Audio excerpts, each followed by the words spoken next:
Texas has some of the best cities in the country to live in, but it also has some of the worst, and the worst ones are tricky because a lot of them don't look bad on paper. No state income tax, affordable housing, a job market that has outpaced most of the country for years. You open Zillow, you see a price that actually makes sense, and you think you found a deal. Then you move there, and you realize the price was low for a reason, and by then it's too late. These are 10 Texas cities you should seriously think twice about before moving to in 2026. Not obvious answers like Houston's worst zip codes. Real data, real problems, and the stuff the city's website definitely isn't going to tell you.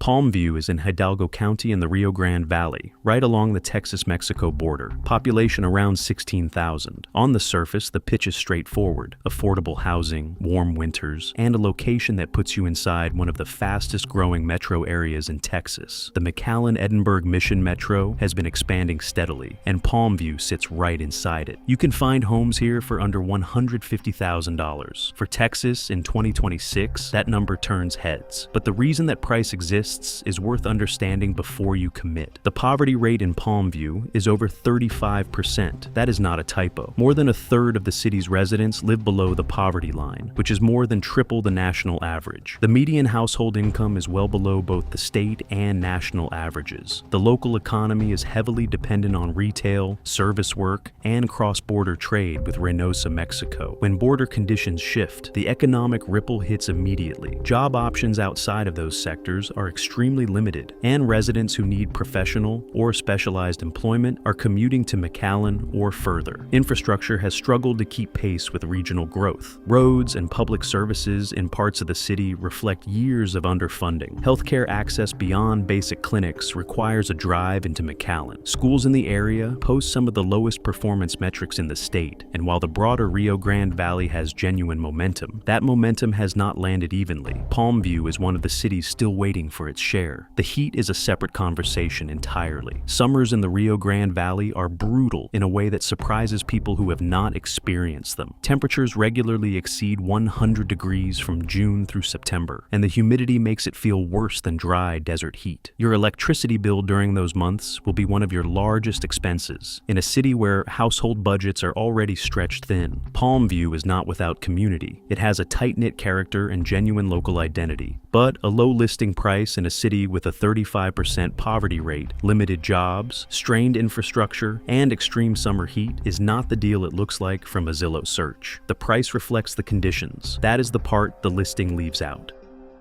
Texarkana sits on the Texas-Arkansas state line, split almost perfectly between two states. Population around 37,000 on the Texas side. The location quirk draws attention. You can live in Texas, work in Arkansas, and technically claim residency in whichever state suits your situation. That framing makes it sound clever. The reality of daily life here is more complicated than the state line novelty suggests. The violent crime rate in Texarkana is significantly above the national average. Property crime, including vehicle theft, burglary, and retail theft, is a persistent and well-documented issue that residents raise constantly. The city has struggled with public safety for years, and the numbers reflect the struggle rather than contradict it. For a metro of its size, the crime concentration is disproportionate. The economy is the second wall. Texarkana's job market is narrow. Healthcare, retail, and light manufacturing carry most of the weight. The professional job market is thin, and residents who need specialized employment often find themselves commuting long distances or leaving entirely. The downtown has seen some reinvestment, but large sections of the city feel economically stalled in a way that is hard to ignore when you drive through them. The weather adds another layer. Texarkana sits in a corridor that sees significant severe weather activity, including tornadoes, ice storms, and flooding. The combination of humid summers and genuinely harsh winters is a contrast that catches transplants off guard. Who should actually consider Texarkana? People with remote income already secured, a specific connection to the healthcare or industrial sector, or family ties that make the location non-negotiable. That is the narrow window where the affordability makes sense. For everyone else, the crime rate, thin job market, and limited amenities make this a city where the low price reflects something real.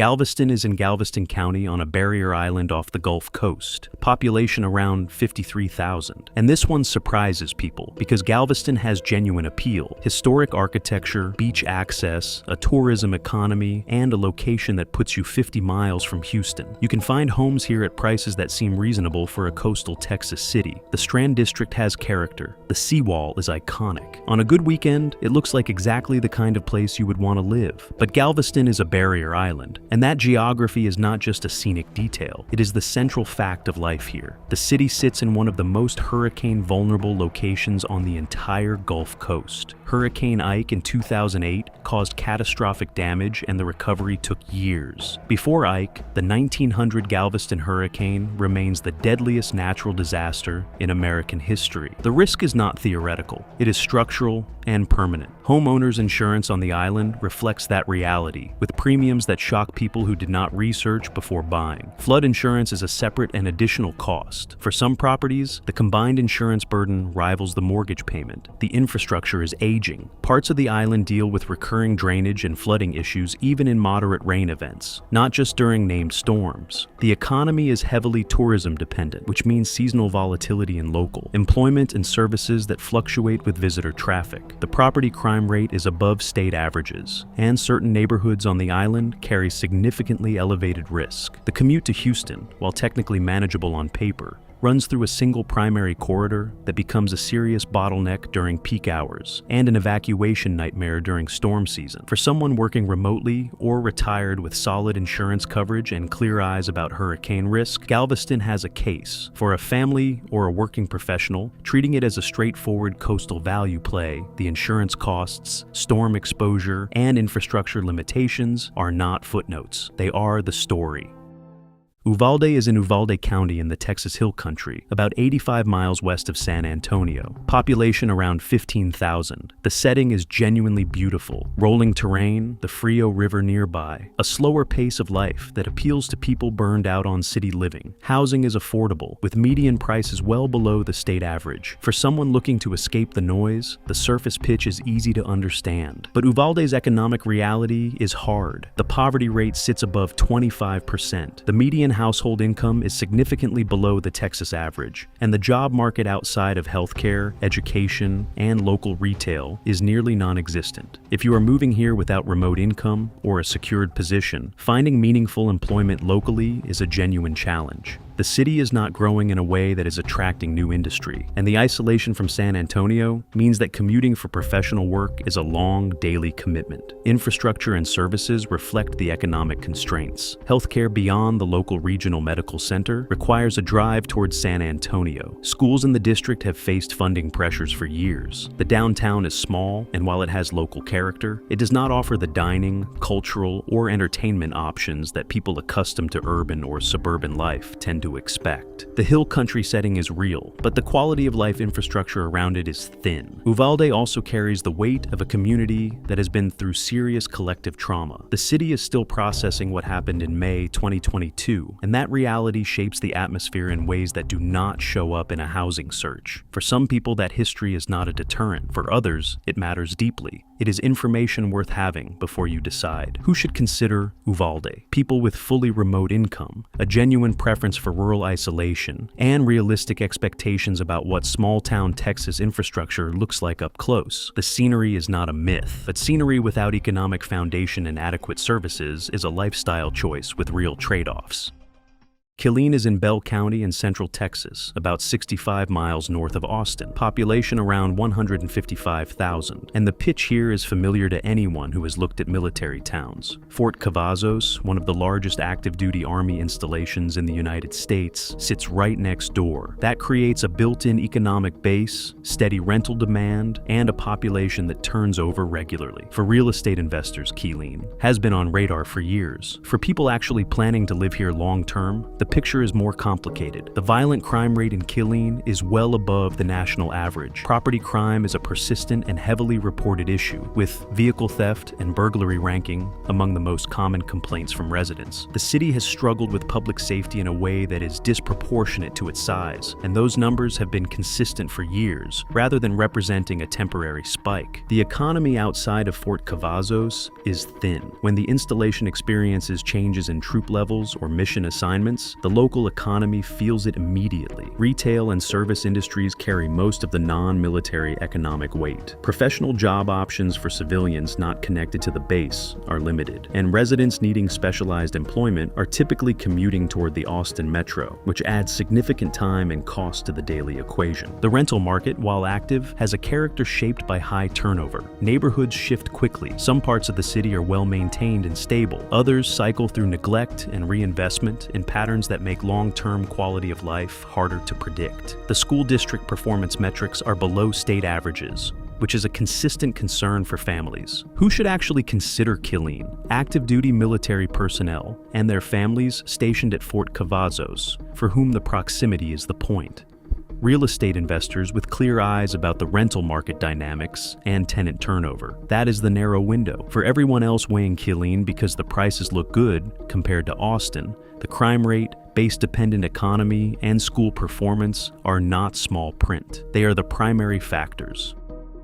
Odessa is in Ector County in the Permian Basin of West Texas, population around 114,000. And Odessa is a city that everyone in Texas has a strong opinion about. The Permian Basin is one of the most productive oil and gas regions on the planet. When oil prices are up, money flows into this city fast. New trucks, new construction, wages that look extraordinary on paper for trades and energy work. People come here for the paycheck, and that part of the pitch is sometimes real. But Odessa is one of the most boom and bust cities in the United States, and that cycle is not a historical footnote. It is the defining feature of daily life here. When oil prices drop, the city contracts sharply, jobs disappear, businesses close, and the population shrinks as workers follow the work elsewhere. The infrastructure investment that should happen during boom years consistently lags behind the pace of growth, leaving the city underprepared when the bust arrives. The violent crime rate in Odessa is significantly above the national average. That is 214% above, to be specific. Property crime, including vehicle theft and burglary, is a persistent issue. The city has appeared on multiple worst crime rate lists for Texas cities its size, and those rankings reflect years of data rather than isolated incidents. The air quality in the Permian Basin is a genuine health concern. Oil field operations produce emissions that affect the region, and Odessa has faced documented air quality issues that do not show up in a Zillow search, but do show up in long-term health outcomes for residents. The summers are extreme. West Texas heat regularly pushes past 100 degrees in a flat,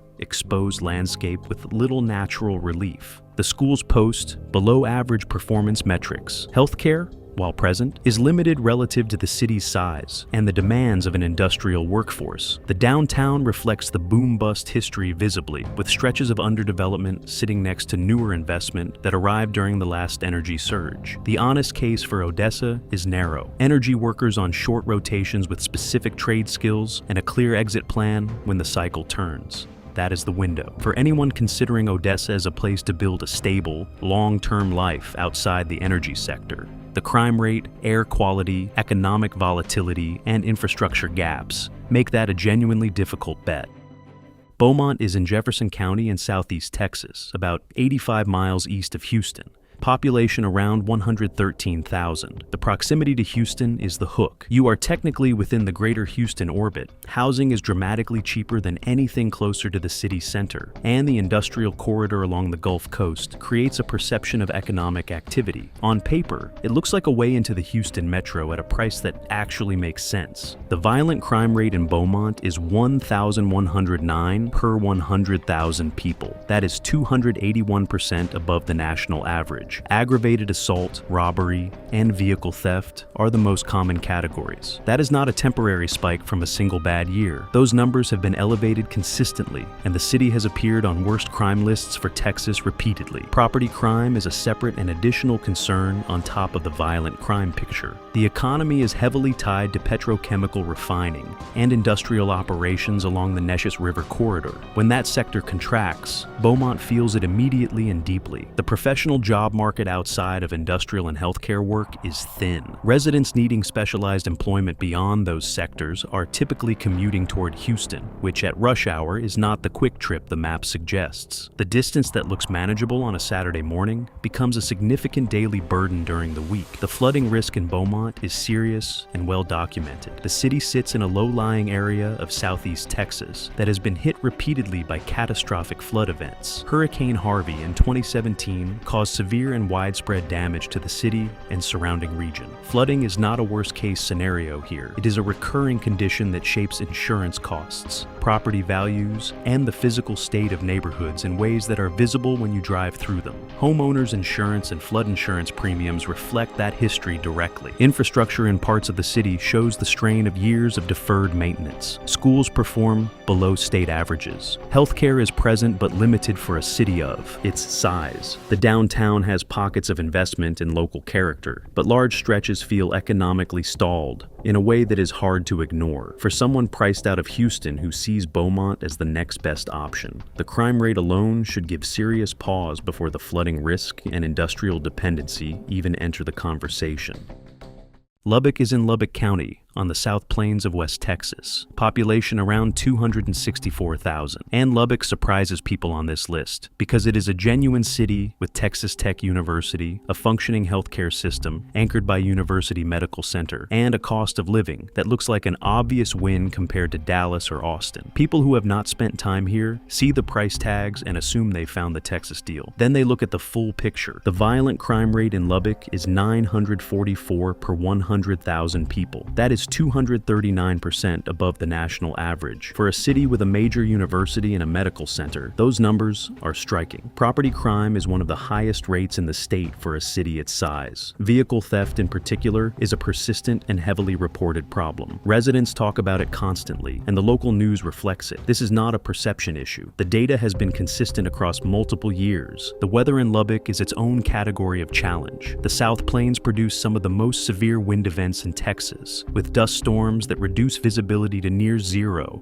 arriving with little warning. Tornado risk is real and seasonal. The winters bring ice storms that the city's infrastructure handles inconsistently. The summers are hot and dry, with heat regularly exceeding 100 degrees in a flat landscape that offers no natural shade or relief. The job market outside of Texas Tech and the medical sector is thinner than the city's size suggests. Economic diversification has been a long-running conversation in Lubbock without a fully satisfying resolution. The neighborhoods closest to Texas Tech have energy and some development momentum. The further you move from that corridor, the more the city's struggles become visible. School performance outside of specialized programs is below state averages in many parts of the district. Lubbock works for a specific profile: students and faculty at Texas Tech, medical professionals tied to UMC or the broader healthcare network, people with remote income who want low cost of living and have done honest research about the wind, the weather, and the crime data. For everyone else approaching Lubbock, because the housing prices look like a deal compared to the rest of Texas, the violent crime rate, property crime concentration, and weather severity are not footnotes to the affordability story. They are the reason for it. And at number one, the city I think is the single worst trap in Texas for someone who has not done their research.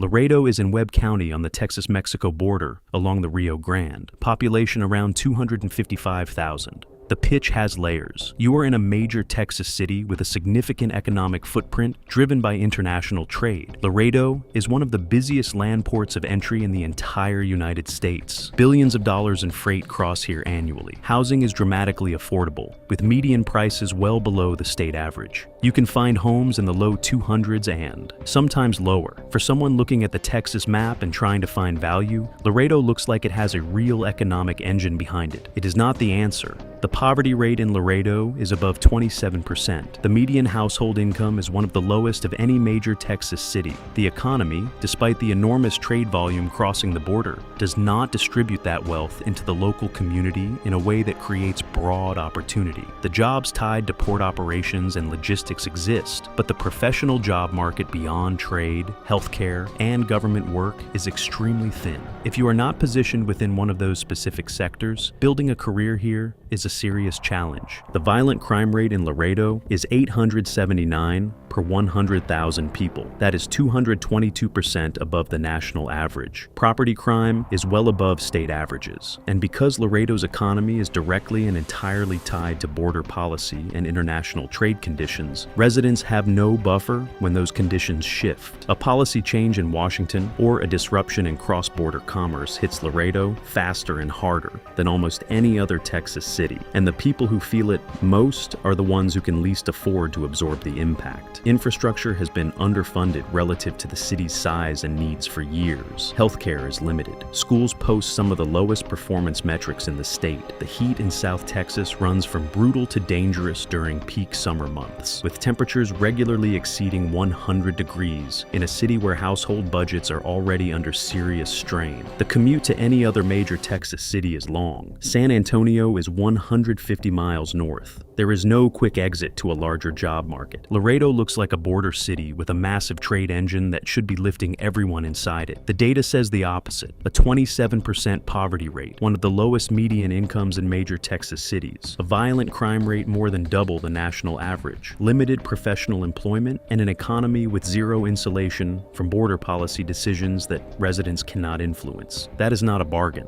That is a trap. And cities. Some are dangerous, some are economically stranded, some are riding a boom that will eventually turn, and some look like the Texas deal everyone is searching for until you actually drive through them at night. Texas has incredible places to live. These are not them, at least not right now. If one of these cities is on your list, do more research. Drive through after dark, not just on a Saturday afternoon. Talk to people who actually live there and have for more than a year. Check the crime data before you check the listing price. Let me know in the comments if you think I got one wrong. I am always open to being challenged on this.